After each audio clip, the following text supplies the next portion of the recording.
on est dans une période préélectorale au niveau des élections chambres d'agriculture.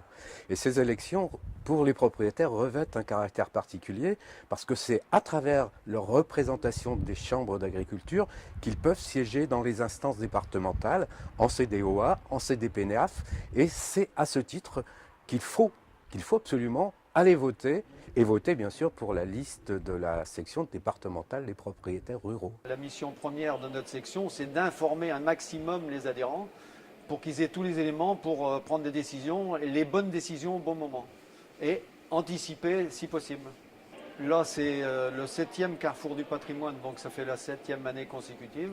On a le secrétaire général de la section nationale qui assiste au conseil d'administration de la FNSEA et qui voit les secrétaires d'État ou les ministères quand il faut. Donc il a quand même des informations et on attend beaucoup de lui cet après-midi. On a bien sûr tout ce qui concerne les économies que l'on peut faire en matière de prélèvement de terres agricoles. Vous savez que chaque année, beaucoup de terres sont prises à la profession.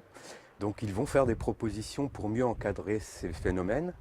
Et puis il y a tout le sujet du statut du fermage qui aujourd'hui, il a quand même plus vieux que moi, il a plus de 70 ans et il mérite d'être toiletté.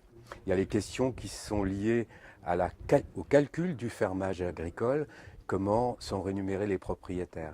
Et puis, il y a tous les sujets de la transmission.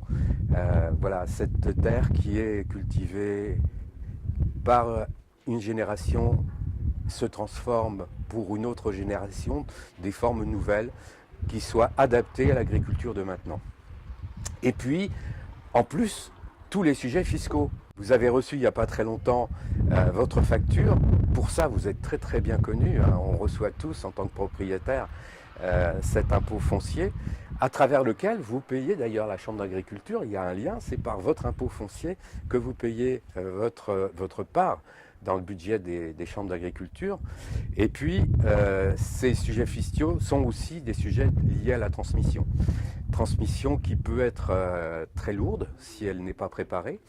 Et nous réfléchissons actuellement à l'adaptation du pacte Dutreil à l'agriculture. Pacte Dutreil qui permet de faire des économies substantielles en matière de transmission et de permettre aux jeunes de s'installer plus facilement.